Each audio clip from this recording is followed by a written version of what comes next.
Good, you have to lean. I will lean when it becomes necessary. But otherwise, I think I am trained to be a centrist, and all my heroes have been those people who had that great equipoise. And so that has made me into a centrist. I didn't invent it. I just discovered that position.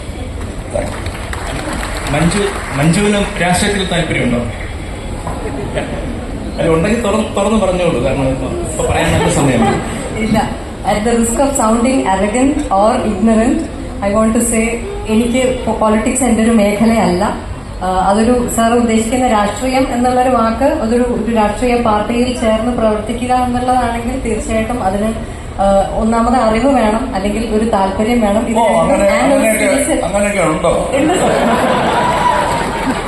അതിനുള്ളൊരു skill set എനിക്ക് എന്തായാലും ഇല്ല. പക്ഷെ ചുറ്റും നടക്കുന്ന കാര്യങ്ങളെ കുറിച്ചുള്ള ഒരു ബോധമുണ്ട്, അതിനെക്കുറിച്ചിട്ടുള്ള അഭിപ്രായങ്ങളുണ്ട്, നിലപാടുകളുണ്ട്.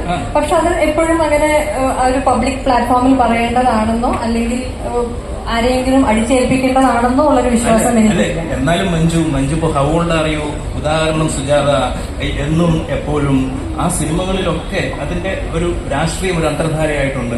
അതുപോലെ സമ്മർ ഇൻ ബെത്ലഹേമിലാണെങ്കിൽ നിരഞ്ജൻ എന്ന് പറയുന്ന ഒരു മുൻ നക്സലൈറ്റിനെയാണ് സ്നേഹിക്കുന്നത്. അങ്ങനെയുള്ള സന്ദർഭങ്ങളിലെങ്കിലും ഇതിനോട് ഒരു ആഭിമുഖ്യം തോന്നുന്നുണ്ട്. വളരെ തീപിടിപ്പിക്കുന്ന ചോദ്യങ്ങൾക്ക് പ്രശസ്തനായ ജോണി ലൂക്കോസ് സാറാണ് എന്റെ അടുത്ത് ചോദിക്കുന്നതെന്ന് മഞ്ജു അതിന് മറുപടി പറയാതിരിക്കാൻ വേണ്ടിയാണോ ഇത് പറഞ്ഞത്? ഇല്ല സർ, ഞാൻ ഒന്നിനെയും അങ്ങനെ ആവശ്യത്തിൽ കൂടുതൽ പ്രാധാന്യം കൊടുത്ത് ആഴത്തിൽ ചിന്തിച്ച് തല പുകച്ചുകൊണ്ടിരിക്കുന്ന ഒരാളല്ല. വളരെ ലൈറ്റ് ഹാർട്ടഡ് ആയിട്ട്, ഓപ്റ്റിമിസ്റ്റിക് ആയിട്ട്, നല്ല കാര്യങ്ങൾ മാത്രം ചിന്തിച്ചു പോയി സമാധാനത്തോടെ ജീവിക്കാൻ ആഗ്രഹിക്കുന്ന ഒരാളാണ്. ഞാൻ ചെയ്യുന്നത്, എനിക്ക് കേൾക്കുന്ന കഥ എന്നിലെ ഒരു ഓഡിയൻസ് എന്നുള്ള നിലയ്ക്ക് എന്നെ അട്രാക്ട് ചെയ്യുന്നുണ്ടോ, എന്റെ കഥാപാത്രം ചെയ്യാൻ എനിക്ക് കൊതി തോന്നുന്നുണ്ടോ എന്നുള്ളത് മാത്രമേ ഉള്ളൂ എന്റെ ക്രൈറ്റീരിയ. അതിലപ്പുറത്തേക്ക് ഞാൻ ചിന്തിക്കില്ല. ആരെങ്കിലും വാഗ്ദാനവുമായിട്ട് സമീപിച്ചിരുന്നു തെരഞ്ഞെടുപ്പിൽ നിൽക്കാനല്ലോ? ആവശ്യം വന്നിട്ടുണ്ട് സാർ.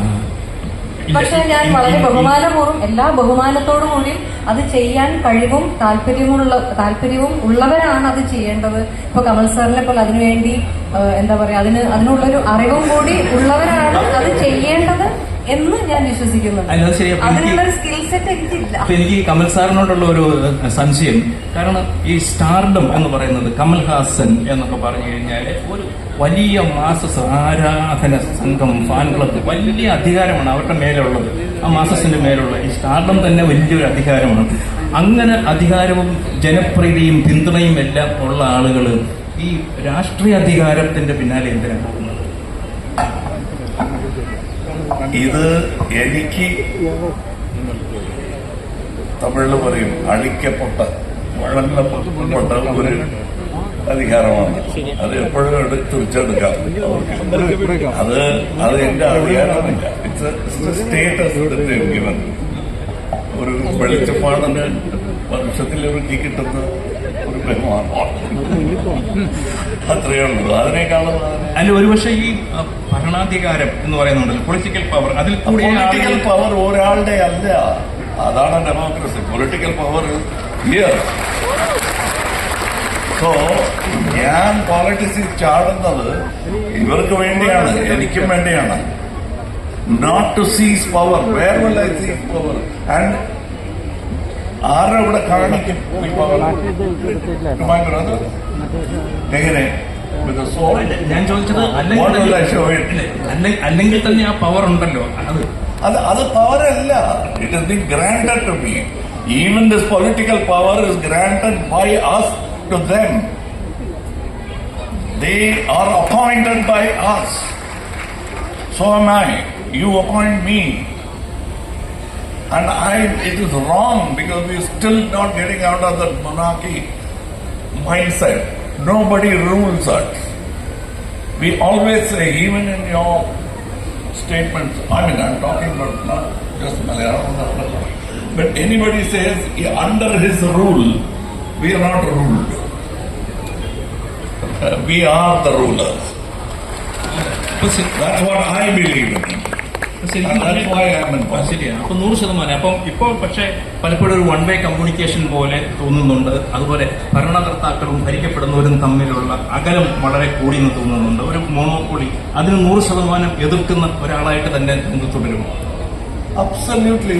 അവർ എപ്പോഴും ഏത് കക്ഷിയായാലും ഏത് കൺട്രി ആയാലും there will be a voice like mine. There should be a voice like mine. And I only want to improve the population of voices like mine. There should be more number of people who are willing to... I could have joined Yuji. She can keep it. When the voting booths become a dirty place, even then, you must come. And we'll do our best. We'll stand around you. There are many more brothers in many more states in India. They don't belong to my party, but they belong to a mindset. More of you should walk into the booth and vote. So the difference will be obvious. And that is what I call politics. ഇപ്പൊ മഞ്ജു ഇപ്പൊ പറഞ്ഞത് കേട്ടല്ലോ. ഇപ്പൊ Suresh Gopi M P ആണ്, മന്ത്രിയാണ്. അതുപോലെ Mukesh MLA ആണ്, മുരളി ജഗദീഷ്, ഇതൊക്കെ അദ്ദേഹത്തിന്റെ സുഹൃത്തുക്കൾ. അവരൊക്കെ തെരഞ്ഞെടുപ്പിന് മത്സരിച്ചിട്ടുണ്ട്. ഒരുപക്ഷെ മഞ്ജുവിന്റെ വളരെ അടുത്ത സുഹൃത്തായ രമേശ് പിഷാരടി അടുത്ത തെരഞ്ഞെടുപ്പിൽ മത്സരിച്ചു എന്ന് വരും. അപ്പൊ അങ്ങനെയെങ്കിൽ അദ്ദേഹത്തിന്റെ ഉപദേശം കേട്ട് ഒരു കൈ നോക്കിക്കൂടെ? അടുത്ത തെരഞ്ഞെടുപ്പൊക്കെ വരുന്നുണ്ട്. ഇല്ല, മഞ്ജു ഏതായാലും കൈകൂപ്പി ഒഴിയുകയാണ്, അതിലേക്ക് ഇല്ല എന്നാണ്. അപ്പൊ ഞാൻ I'm telling you, I'm only complaining that there should be more women, but we forget the legacy of India. We produce iron ladies. Yes, we have. Look at 300 kilometers away, we had Jayalalitha. What women have been there? All I'm asking is that there should be more coming in. The equity should be palpable, visible, and acceptable. ഇപ്പൊ ഞാൻ ചോദിക്കട്ടെ, ഈ acting കൂടുതൽ വേണ്ടത് സിനിമയിലാണോ രാഷ്ട്രീയത്തിലാണോ? Acting കൂടുതൽ വേണ്ടി വരുന്നത് സിനിമയിലാണോ രാഷ്ട്രീയത്തിലാണോ? അല്ല, രാഷ്ട്രീയത്തിൽ കള്ളം പറയണം, പറയാതെ നിൽക്കാം. The dangers of lying you'll face. It is exactly like income tax. The choice is yours. You can lie or not lie. But the punitive measures will be the same in politics or in income tax. Remember that. How long can we get away lying? So, I don't think politics is another alternate source of income. I think it's my duty. I forgot. I'm catching up now. I was busy making money, not thinking of people, and I even thought that the times of Gandhi, Nehru, and EMS, all those great times is over. It is not. They are here. We are unable to recognize him or unwilling to recognize them. We must recognize them. They will be there. Maybe you're one of them, I'm one of them. There's one sitting here in the audience. I truly believe in that. I might sound less pragmatic, but I'm talking about sustainable politics. ഇപ്പം പക്ഷെ മക്കൾ നീതി മയ്യത്തന്നെ വളരെ കൃത്യമായിട്ട് പറഞ്ഞിരുന്നു, ജനങ്ങളുടെ നന്മ, welfare of people മാത്രമാണ് അതിന്റെ ലക്ഷ്യമെന്ന്.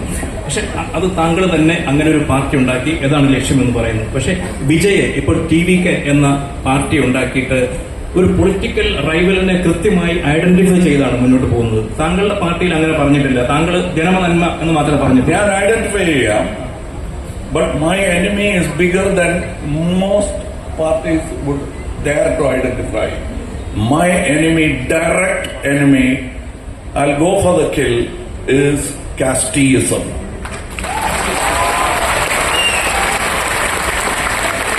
Why do you use a violent word like kill? Because casteism has been very, very violent. It has to be dealt with deliberately, quickly, and as soon as possible. So that is my enemy. I've chosen my enemy, It's a big enemy. So my work is big, so is yours. So that's a very bold statement. A good applause, please. അല്ല, നിങ്ങൾ കൈ മാത്രം കൈ എടുത്തിട്ട് പോയാൽ കഷ്ടം. എല്ലാവരും നിൽക്കണം കേട്ടോ. Because what I am taking on is not good for one man to take on. Okay, ഇപ്പോ The whole നമുക്ക് എല്ലാവർക്കും തന്നാലല്ലാതെ അത് വിജയിക്കാൻ കഴിയില്ല. ഇപ്പോ It's a 2000-year-old folk. ഇപ്പൊ സ്വന്തമായിട്ടൊരു പാർട്ടി ഉണ്ടാക്കി. ഇപ്പോ DMK വഴി രാജ്യസഭയിലും എത്തി. പക്ഷെ സ്വന്തം പാർട്ടി ഉണ്ടാക്കി ഇങ്ങനെ തെരഞ്ഞെടുപ്പിലേക്ക് പോകുന്ന വിജയന് ഒരു സീനിയർ സുഹൃത്ത് എന്ന നിലയിൽ കൊടുക്കാനുള്ള ഉപദേശം എന്ന് പറയുന്നു. ഉപദേശം കൊടുക്കാനുള്ള അറിവുണ്ടെങ്കിൽ why do you think I am seeking people, seeking advice, before coming into politics? Why would I meet our CM Pinarayi Vijayan and Patnaik sir? Because I am not in a position to give advice. I never took advice because it never came to me at the right moment. Maybe it's not the right moment to advise my brother. Experience is a better teacher than any of us because we have a bias.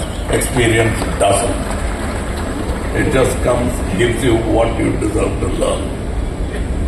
അപ്പൊ മഞ്ജു ഇതെല്ലാം കേട്ടല്ലോ. അപ്പൊ ഞാൻ ആലോചിക്കുന്ന കാര്യം, ഇപ്പോ പല സംസ്ഥാനങ്ങളിലും ഏറ്റവും ഒടുവിൽ നടന്ന ബീഹാർ തെരഞ്ഞെടുപ്പിൽ വരെ ആരാണോ ഭരിക്കേണ്ടത് എന്ന് തീരുമാനിക്കുന്നതിൽ പ്രധാന റോൾ സ്ത്രീകൾക്കായിരുന്നു.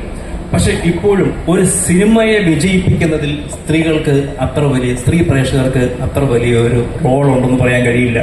ശരിക്കും ചെറുപ്പക്കാര് അല്ലെങ്കിൽ പുരുഷന്മാർ ഒക്കെയാണ് ആ സിനിമയെ വലുതാക്കുന്നതും വിജയിപ്പിക്കുന്നതും ഒക്കെ. അതൊന്ന് മാറി ഈ സിനിമയെ വിജയിപ്പിക്കുന്നതിനും ഞങ്ങൾക്ക് കഴിയും എന്നൊന്ന് തെളിയിക്കണ്ടേ?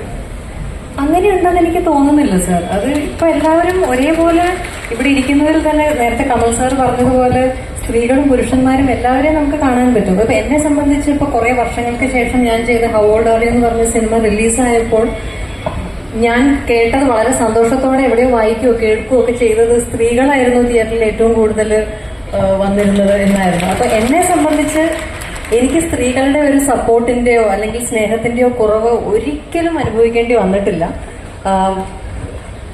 ഇപ്പൊ ഈ നേരത്തെ പറഞ്ഞതുപോലെ ആൺ പെണ്ണൊന്നുമില്ല, സിനിമ നല്ലതാണെങ്കിൽ ആരായാലും വന്ന് കാണും സാർ.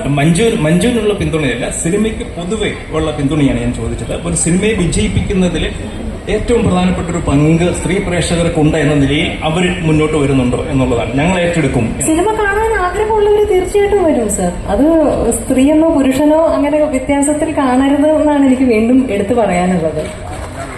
നമ്മൾ നേരത്തെ പറയുമല്ലോ, ഈ നടിമാർ എന്നൊക്കെ പറഞ്ഞു കഴിഞ്ഞാൽ ചിലപ്പോൾ പറയും വലിയ പഴയ ഒരു സങ്കല്പമാണ്, വലിയ വിവരമൊന്നുമില്ലാത്ത അഭിനയിക്കാൻ മാത്രം അറിയാവുന്നവരും. പക്ഷെ ഇപ്പോഴത്തെ വലിയൊരു വ്യത്യാസം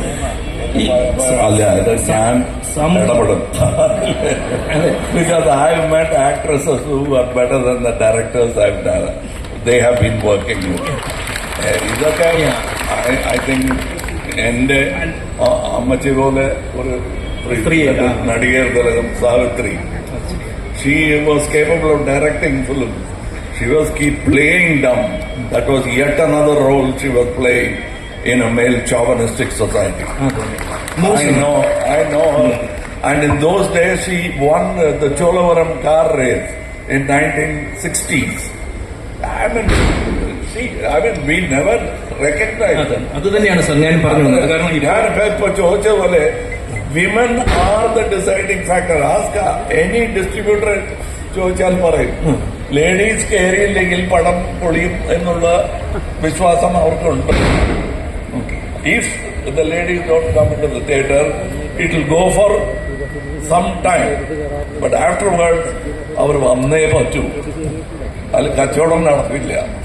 തീർച്ചയായിട്ടും ഇപ്പൊ അവര് കുറച്ചും കൂടെ വോക്കലായെന്ന് തോന്നുന്നില്ലേ? കാരണം അവർക്ക് കൃത്യമായ നിലപാടുകളുണ്ട്, അത് പറയുന്നു. മുമ്പ് പറഞ്ഞിരുന്നില്ലെങ്കിൽ കൂടി അദ്ദേഹം പറഞ്ഞതുപോലെ മുമ്പും ഇതുപോലെ ഏറ്റവും ശക്തരായ ഒരുപാട് സ്ത്രീകൾ ഉണ്ടായിരുന്നു, വാസ്തവം തന്നെയാണ്. തീർച്ചയായിട്ടും സർ, ഇപ്പൊ അതിനുള്ള പ്ലാറ്റ്ഫോംസ് കൂടുതലുണ്ട്.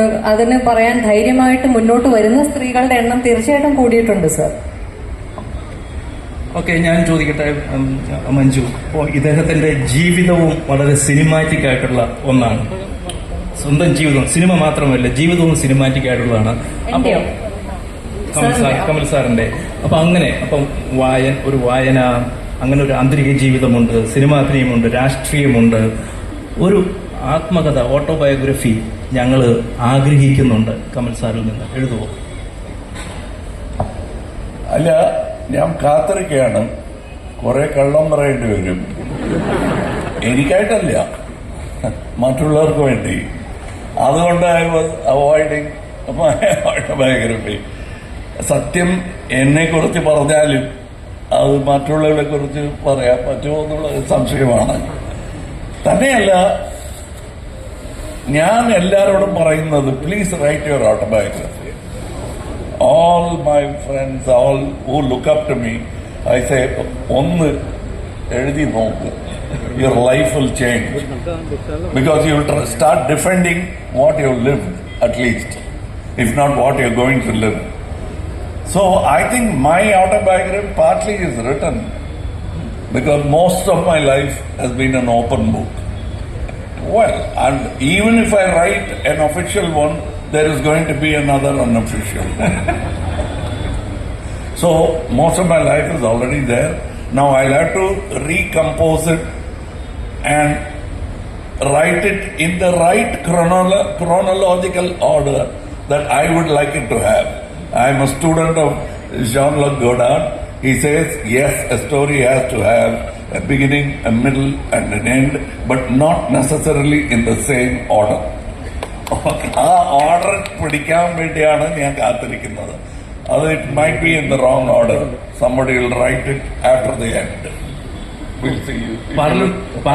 പാർലമെന്റ് തുടങ്ങാൻ പോവുകയാണല്ലോ. ഇപ്പൊ രാജ്യസഭാ അംഗം എന്ന നിലയിൽ ഡൽഹിയിലേക്ക് പോവുകയാണ്. അതിന്റെ ആൻസൈറ്റീസ്, ആകാംക്ഷകൾ, പ്രതീക്ഷകൾ എന്ന് പറയാം. ഒരു ജനപ്രതിനിധി, ഒരു രാജ്യസഭാ അംഗമായിട്ട് ഇന്ത്യൻ പാർലമെന്റിലേക്ക് പോകുമ്പോഴുള്ള ആ feel. I went, and when I signed, the first thing I thought of was my അച്ഛനും അമ്മയും ഓർമ്മ വന്നു. ഒന്നുമില്ലെങ്കിൽ സ്കൂൾ തടഞ്ഞു, ഒന്നുമില്ലെങ്കിൽ ഒരു വക്കീൽ ഗുമാസ്തായുടെ ജോലിയെങ്കിലും വേണമെങ്കിൽ SSLC പാസ് ചെയ്യണ്ടേ, ഒരു ഗവൺമെന്റ് ഉദ്യോഗം, എന്തെങ്കിലും റെയിൽവേസിലോ എന്തോ, പോർട്ടർ ഉദ്യോഗം ഇന്നും കിട്ടുമല്ലോ എന്ന് കളിയാക്കുമായിരുന്നു. But when I walked in after 70, I walked in and I signed and they gave me a daily bata for my expenses. I suddenly wanted to call my mother or somebody and say I'm in a government job. That's how proud I feel. I truly feel proud because I work for the government, which means I'm working for you.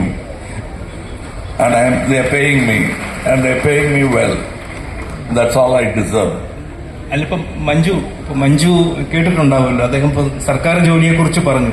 സർക്കാർ ജോലി അല്ലെങ്കിൽ നമ്മൾ ആഗ്രഹിക്കുന്ന തരത്തിലുള്ള ഒരു ജോലി അല്ലെങ്കിൽ ഇവനെ കൊണ്ട് ഒന്നും കൊള്ളില്ല എന്ന് പറയും നമ്മളുടെ പോലും മാതാപിതാക്കൾ. അതുപോലൊരു അനുഭവം കമൽ സാറിന് ഉള്ളതായിട്ട് മഞ്ജുവും കേട്ടിട്ടുണ്ടാവുമല്ലോ. അതായത് നീ പോയി, എന്താ നമ്മൾ പറയത്തില്ലേ, മലയാളത്തിൽ പറയത്തില്ലേ, നീ പോയി ചെരക്ക് എന്ന് പറയുന്നത് പോലെ. മഞ്ജു അത് ചോദിക്കാതെ അവർ വിഷയം എന്തായിരുന്നു സാർ? മറ്റേ നീ പോയി ചെരക്ക് എന്ന് സാറിന്റെ അടുത്ത് ആരെങ്കിലും പറഞ്ഞോ? You shave your head and somebody told you, he's asking me to ask you about a story. ഒരു ബാർബറായിട്ട് പോയി ജോലി ചെയ്യുന്ന, അപ്പം ഫാദർ പറഞ്ഞു നീ പോയി ചെരക്ക് എന്ന് പറഞ്ഞു. Because everything is for convenience. I was not working and I was reading too much of James Hadley Chase. I ran out of titles. അപ്പോൾ ഇത് മാത്രം വായിച്ചുകൊണ്ടിരുന്നാൽ എന്തിന്, what will be the life? So she said, do something, do anything, but do a job. So I was just walking outside. My mother had rented the shops out, thinking, ഒരു പക്ഷേ ഒന്നും ചെയ്തില്ലെങ്കിൽ ഈ വാടകയും വെച്ച് ജീവിക്കാമല്ലോ എന്നുണ്ട്. Shops were build for me. So I know with great pride and ownership I went in and said, എനിക്കൊരു ജോലി തരുമോ? It happen to be a barber shop and he was friendly with me. So I became a barber for 6 months. After 5 months, he got worried and complained to my mother. I lost my job. And then I worked in another Christian Arts and Communication Center. That's where Thangappa Master from Trivandrum, who was working in Chennai, he was the top dance master of the time. He found me there. And that's how. So, I'm a Tinker, Tailor, soldier, spy, barber, dancer, actor, director. That's what I am. രണ്ടുപേരോട് ഞാൻ ചോദിക്കുകയാണ്, ഇപ്പോഴത്തെ പുതിയ കാലം നിങ്ങൾക്കറിയാം, ഒരു തരം ഒരു social media binary ഉണ്ട്. അത് നമ്മളിവിടുത്തെ തീം തന്നെ ഐ യു അസ് എന്നുള്ളതാണ്. അപ്പോൾ ഈ സോഷ്യൽ മീഡിയ ബൈനറിയിലെ ഫേക്ക് ന്യൂസ്, മിസ്ഇൻഫർമേഷൻ, ഡിസ്ഇൻഫർമേഷൻ ഒരുപാട് ഉള്ളപ്പോൾ ഈ സ്വന്തമായിട്ടുള്ളൊരു അഭിപ്രായം പറയാൻ പേടിക്കേണ്ട ഒരു അവസ്ഥയുണ്ടോ? സാർ പേടിക്കണം. നമ്മുടെ ഒരു to express your opinion, your bona fide. മിണ്ടായിരിക്കണം, അപ്പം മിണ്ടിക്കൂടാ, അതിനോ ഞാൻ മിണ്ടും, കുഴപ്പമാണ്.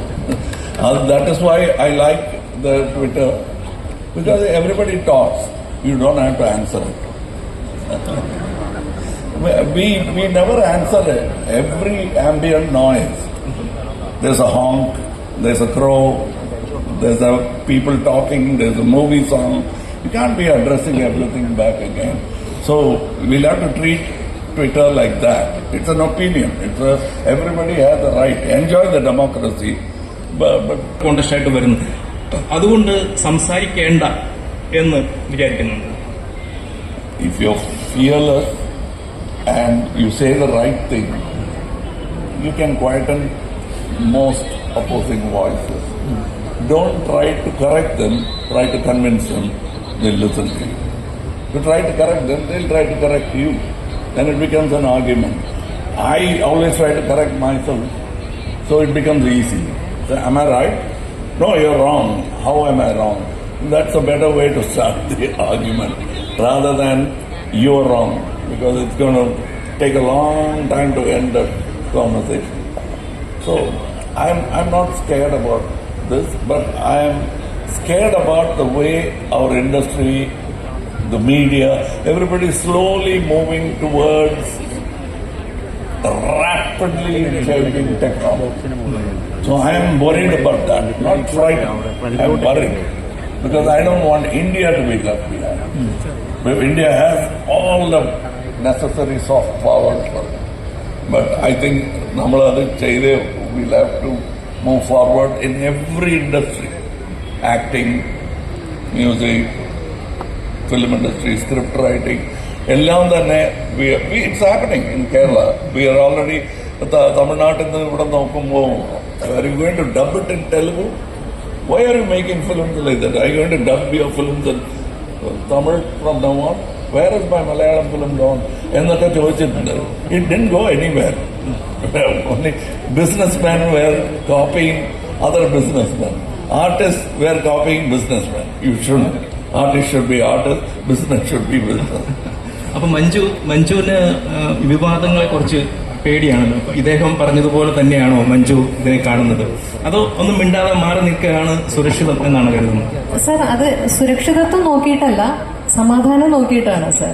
അത് കാരണം അതൊരു ഇൻഡിവിജ്വൽ ചോയ്സ് ആണ് എന്ന് ഞാൻ വിശ്വസിക്കുന്നു. ഒന്നിലും ഒരു ശരി ഒരു തെറ്റ് അല്ലെങ്കിൽ അങ്ങനെ ഒന്നും നമുക്ക് ഇപ്പോഴത്തെ കാലത്ത് പറയാൻ സാധിക്കുമെന്ന് അറിഞ്ഞുകൂടാ. ഇപ്പൊ തീർച്ചയായിട്ടും എന്തെങ്കിലും ഒരു വളരെ നിഷ്കളങ്കമായിട്ട് നമ്മൾ പറയുന്ന അതൊരു പൊളിറ്റിക്കൽ സ്റ്റേറ്റ്മെന്റ് പോലും ആവണം എന്നില്ല. വളരെ നിഷ്കളങ്കമായിട്ട് അറിയാതെ പറഞ്ഞു പോകുന്ന വാക്കുകൾ നമ്മൾ പോലും മനസ്സിൽ കാണാത്ത രീതിയിൽ വ്യാഖ്യാനിച്ച് അതിൽ പലതും മതവും രാഷ്ട്രീയവും ഒക്കെ കൂട്ടിക്കലർത്തി നമുക്കെതിരെ തന്നെ വരുമ്പോൾ ആരായാലും കണ്ടിട്ടുണ്ട്. അപ്പോ നമ്മൾ അതിൽ നിന്ന് it all depends on how much you will be affected by the consequence of what you are saying. If you are going to be affected, then it's better that you not say anything. And if you are ready to face the consequences, you can go ahead. അതിൽ തെറ്റൊന്നും കാണുന്നില്ല. അതിൽ ഒന്നിലും ഒരു ശരി, ഇത് ഇങ്ങനെ ചെയ്യുന്നതാണ് ശരി അല്ലെങ്കിൽ ഇങ്ങനെ ചെയ്യുന്നതാണ് തെറ്റ് എന്ന് പറയുന്ന ഒരു എന്താ പറയുക, കമ്പാർട്ട്മെന്റലൈസ് ചെയ്ത് പറയാൻ സാധിക്കുന്ന ഒരു കാര്യമല്ല അത്. പക്ഷെ അങ്ങനെ ഒരു പ്രവണത ഇപ്പോഴത്തെ സോഷ്യൽ മീഡിയയിൽ വല്ലാതെ ഒരു അപകടകരമായിട്ടുള്ള രീതിയിലേക്ക് പോകുന്നത് ഞാൻ ശ്രദ്ധിക്കുന്നുണ്ട്. ഇപ്പോ കമൽ സാറിനോട് ഞാൻ അടുത്ത കാലത്തെ ഒരു വിവാദം കൂടി ചോദിക്കട്ടെ. ഒരു controversy on national film awards. ഇപ്പോ പലപ്പോഴും ഒരു അവാർഡ് ജൂറി എടുക്കുന്ന ഒരു തീരുമാനത്തെ എല്ലാവരും അംഗീകരിക്കേണ്ടതാണ്. വേറൊരു ജൂറി ആണെങ്കിൽ ചിലപ്പോൾ വേറൊരു റിസൾട്ട് ആയിരിക്കും വരിക. അത് നമ്മൾ മനസ്സിലാക്കുന്നു. പക്ഷെ എങ്കിലും അടുത്ത കാലത്ത് ഉള്ള അവാർഡുകളെ സംബന്ധിച്ച് അതിന്റെ രാഷ്ട്രീയം, ഒരുപക്ഷെ ഭരിക്കുന്നവരുടെ ഇഷ്ടം അതൊക്കെ കലരുന്നു എന്നുള്ള ഒരു ധാരണ കൂടി പരക്കുന്നുണ്ട്. അപ്പൊ applause is different. This people will have to like me for me to become a star in Kerala and Tamil Nadu. 13 is just the population of Tamil speakers. I'm also including, because you don't expect a star to be liked by everyone. Nobody likes to stick party, don't go return your award. Because the award is for your art and they have no right to. I used to go and shake hands in the morning. As a 5-year-old boy, I've done it to Satya Master. I want to give me a photograph or an autograph. Madras, എല്ലാ ചിത്രങ്ങളും 10 to 6 ആണ് കൗച്ചി night. അപ്പോൾ basic commitment എന്ന് പറയുന്നത് നമ്മുടെ ഒരു അടിസ്ഥാനപരമായിട്ടുള്ള പ്രതിബദ്ധത ആർട്ടിനോടാണ് എന്നാണ് കമൽ സാർ പറഞ്ഞത്. അപ്പൊ അത് ആർട്ടിസ്റ്റ് എന്ന് പറയുന്നത് ആർട്ടിന് മുകളിലല്ല എന്ന് അദ്ദേഹം പറയാറുണ്ട്. അതുകൊണ്ടാണ് ഉലകനായകൻ എന്ന് തന്നെ വിളിക്കരുത് എന്ന് പറഞ്ഞിരിക്കുന്നത്. സാർ എന്നൊക്കെ വിളിക്കുന്നുണ്ട്. അപ്പൊ പിന്നെ ഈ ഉലകനായകൻ അല്ലെങ്കിൽ പിന്നെ എന്താണ് വിളിക്കേണ്ടത്? മഞ്ജുവിനെ എന്താ വിളിക്കേണ്ടത്? പറ. ഇതൊക്കെ ഒരു സ്നേഹം കൊണ്ട് വരുന്ന പേരുകളാണ് ഇതൊക്കെ. അത് ആ സ്നേഹം കൊണ്ട് തന്നെ വിളിക്കുന്നത് വരെ അത് ഓക്കെയാണ്. പക്ഷെ അതിനപ്പുറത്തേക്ക് വേറൊരു പേര് വേറൊരാൾക്കിടുകയും ഇവർ ഇങ്ങനെ തമ്മിൽ കമ്പാരിസൺസും തർക്കങ്ങളും ഒക്കെ വരുമ്പോൾ അതിന്റെ ഭംഗി നഷ്ടപ്പെടുന്നുണ്ട് എന്നുള്ളത് സത്യമാണ്. അപ്പൊ സാർ പറഞ്ഞതുപോലെ കലയെക്കാട്ടിലും വലുതല്ല കലാകാരൻ. എപ്പോഴും അങ്ങനെ തന്നെ നിൽക്കുന്നതാണ് അതിന്റെ ഭംഗി. അങ്ങനെ കാണാനാണ് എനിക്കിഷ്ടം. അപ്പൊ ഞങ്ങൾ ഉലകനായകൻ എന്ന് വിളിക്കുന്നില്ല, പിന്നെ എന്ത് വിളിക്കണം?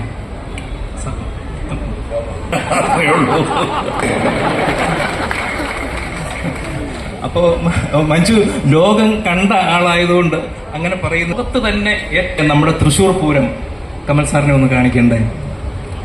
പിന്നെ തീർച്ചയായിട്ടും അത് എനിക്ക് തോന്നുന്നു സാർ അതിന്റെ എല്ലാ ഐതിഹ്യം അടക്കം എല്ലാം നമ്മളെക്കാട്ടിലും ഒരുപക്ഷെ കൂടുതൽ സാറിന് അതിന്റെ അറിവുണ്ടാവും എന്നാണ് എനിക്ക് തോന്നുന്നത്. അല്ല, എനിക്ക് ആന ഇഷ്ടമാണ്, ചെണ്ട ഇഷ്ടമാണ്, ഒച്ചയും പടകവും എല്ലാം ഇഷ്ടമാണ്. ഇഷ്ടമില്ലാത്തത് എന്താണെന്ന് എല്ലാവർക്കും അറിയാം. എന്നാലും പൂരത്തിന് വരും. സാറിനെ പൂരം കാണിക്കാൻ കൊണ്ടുപോകണമെങ്കിൽ വെടിക്കെട്ടിന്റെ സമയമാകുമ്പോ ഞാൻ മുങ്ങും സാർ, കാരണം എനിക്ക് ഭയങ്കര പേടിയാ. അല്ല, അതും ഞാൻ പേടിക്കില്ല. എനിക്കിഷ്ടമാണ്, ആനയും ഇഷ്ടമാണ്, ചെണ്ടയും ഇഷ്ടമാണ്. അപ്പോൾ മഞ്ജുവിന്റെ ക്ഷണമനുസരിച്ചിട്ട് അടുത്ത തൃശ്ശൂർ പൂരത്തിന് കമൽ സാർ സാർ മലയാളത്തിന്റെ സ്വന്തമല്ലേ? I wanted to shoot the second part of we wanted to do Kameswaran, ലണ്ടനിൽ കാമേശ്വരൻ. അപ്പോൾ ആ ചിത്രം തുടങ്ങുന്നത് തൃശ്ശൂർ പൂരത്തിലായിരുന്നു. പക്ഷെ അത് നടന്നില്ല. അല്ലെങ്കിൽ you wouldn't have asked me this question. Thrissur Pooram പോലെ നമുക്ക് വീണ്ടും വീണ്ടും കാണാനും കേൾക്കാനും ഇഷ്ടമുള്ള രണ്ട് ആളുകളാണ് നമ്മളോടൊപ്പം ഇത്രയും സമയം ചെലവഴിച്ചത്. ഹൃദയം തുറന്നു സംസാരിച്ചു.